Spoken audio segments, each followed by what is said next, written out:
Well, hello everybody on this Mother's Day 2022.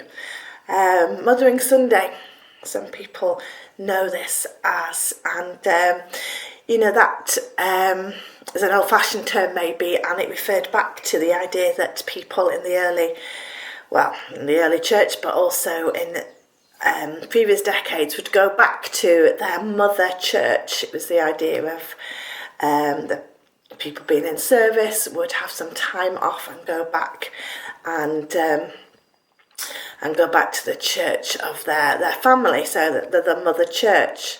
And I was thinking about these references that we have to mother in different contexts.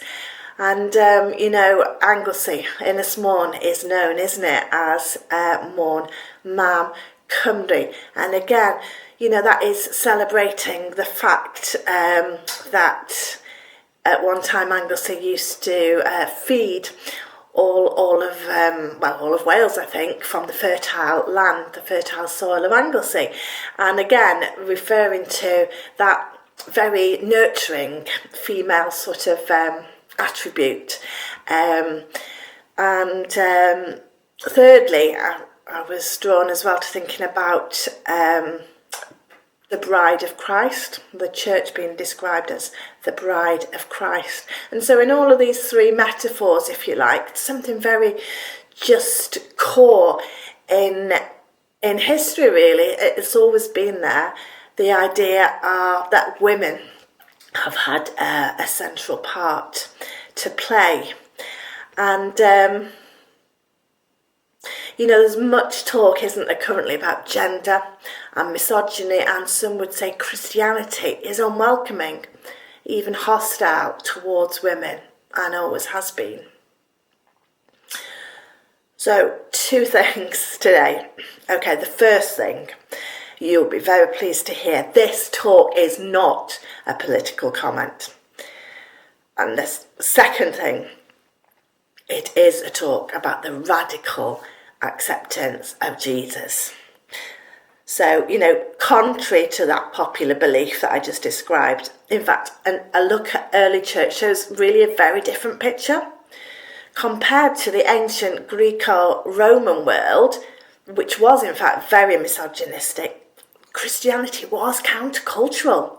It was in fact radical in its affirmation of women. And why? Why was that? Quite simply, because of Jesus. Jesus was radical in his teaching, radical in his acceptance of all people. He is our role model of how we treat people. Looking at how he interacted with women and outsiders, we see how he welcomed, respected, and affirmed them as people made in the image of God. And so the main message that I want you to hear today is that of acceptance. If you hear nothing else, remember nothing else, know this: Jesus accepts you. And you, and you, and you. Whatever you may have heard in the past, whatever conditions may have been put on that for you, with Jesus, it's unconditional acceptance. He loves you, he loves us, and he accepts us as we are. So I want to inspire and encourage you today. This talk is less about challenge and more about celebration. And obviously it is Mother's Day, and so I'm sure you will forgive me for having a focus particularly on women and celebrating women. But I hope there's something in here for everyone. As I say, this really is a talk about acceptance. But using women today to just focus in on. So let's look at some examples from the Bible of what usually happened to women, and then how Jesus turned this on its head as he placed real value on women. First of all then, the Samaritan woman at the well. We see in the Bible that she was despised and rejected. Being a woman, you certainly wouldn't address a woman in public. In fact, Jewish men couldn't even address their own wives in public in the day. So that wouldn't have happened ever. And then normally she would be shunned because of her compromised reputation. She was a woman that had various husbands, and the fact that she's out at the well, getting her water anyway from the well in the midday sun, it was not a thing. You just didn't do that. So that showed that she was trying to get out there where she wouldn't be seen. And let's have a look then at what happens with Jesus, how different Jesus is in his acceptance. First of all, he respects her. He speaks to her. That's the first thing to say. And he accepts a drink from her. He engages her in conversation. And in doing so, he's respecting her intelligence. He's given value, I think, there, isn't he? By saying, I want to know what you hear. This was totally unheard of. And he showed grace and kindness in the way that he spoke to her, knew of her sin, but in that was able to empower her to see where she had gone wrong in the past, but gave her a new future.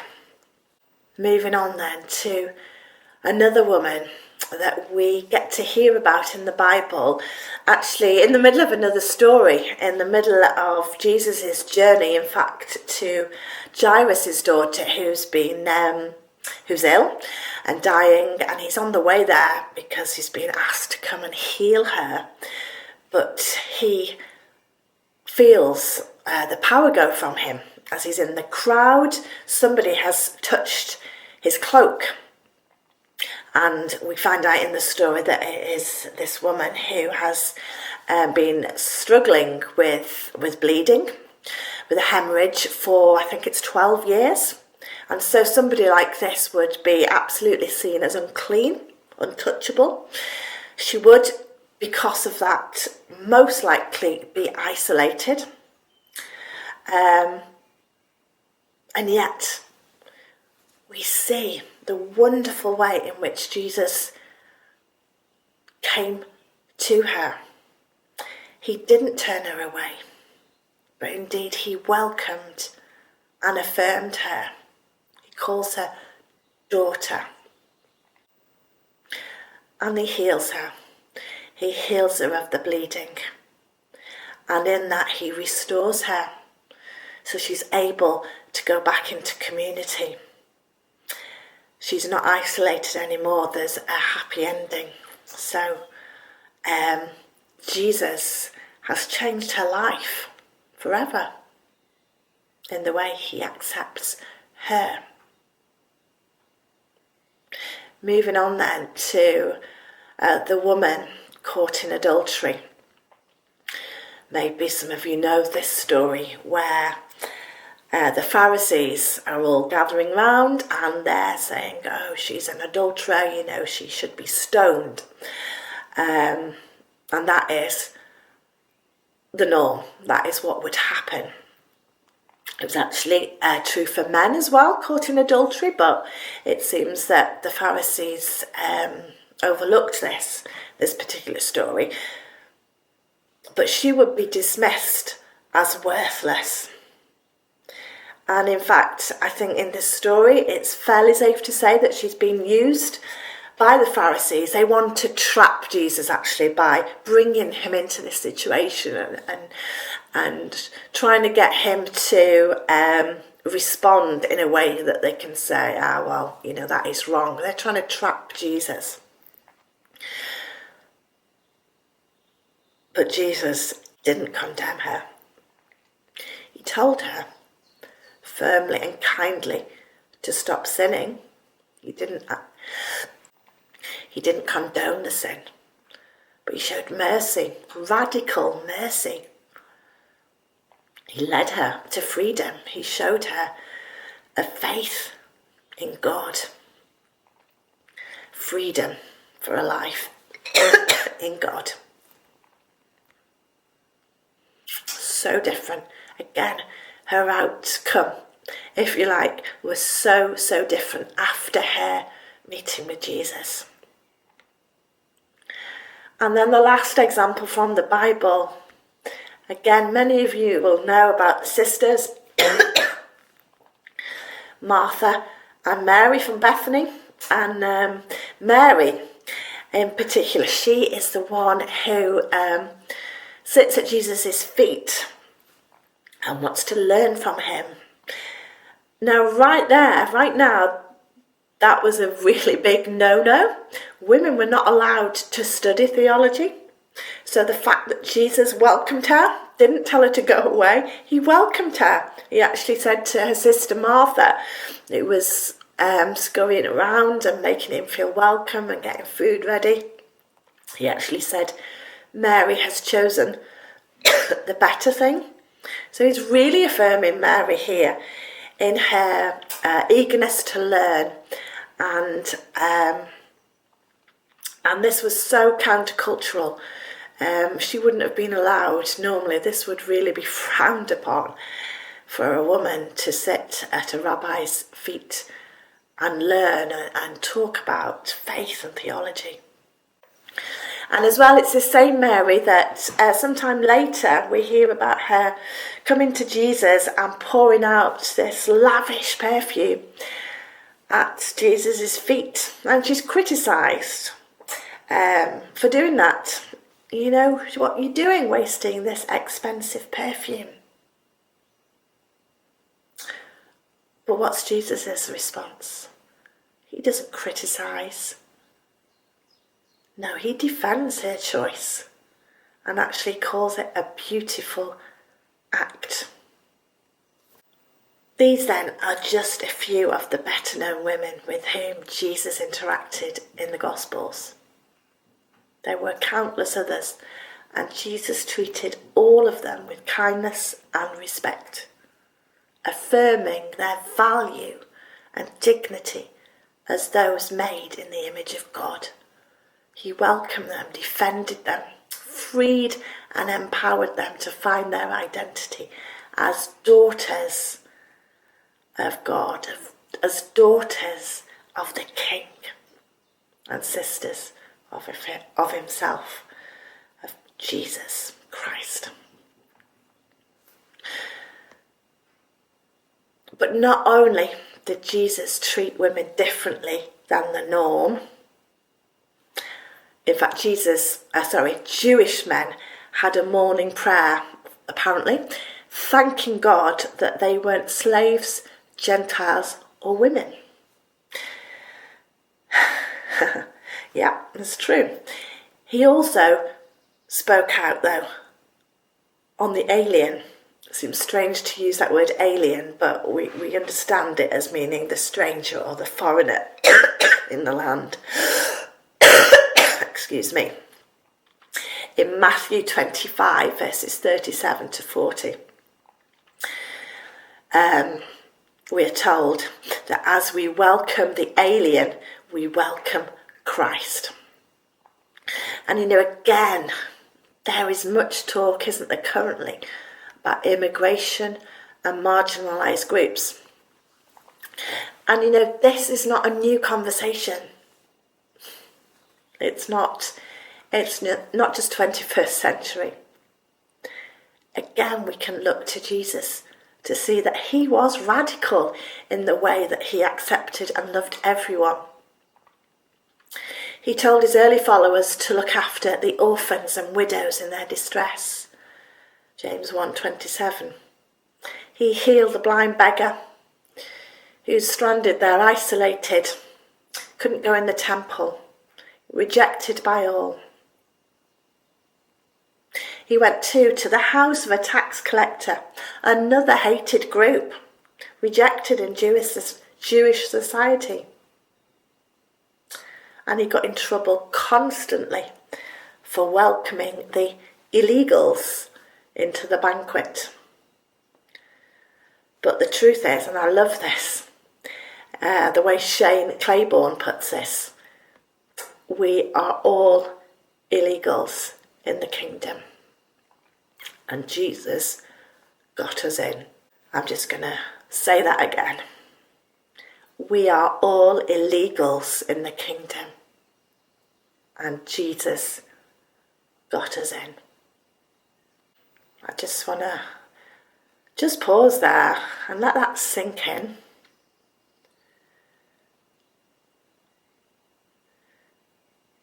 That we are all the same in being loved by Jesus and accepted by this radical Jesus. No one more or less deserving. Whoever you are,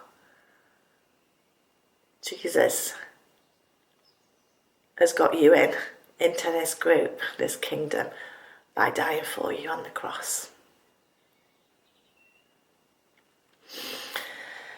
Moving on then, there's a lot of fear around, isn't there, at the moment? A lot of uncertainty too. These are troubled and distressing times that we're living in.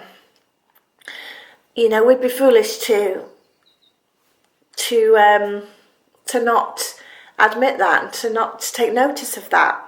We are bombarded in the media by stories of hate crime, and not least we hear daily accounts of the devastation in the Ukraine.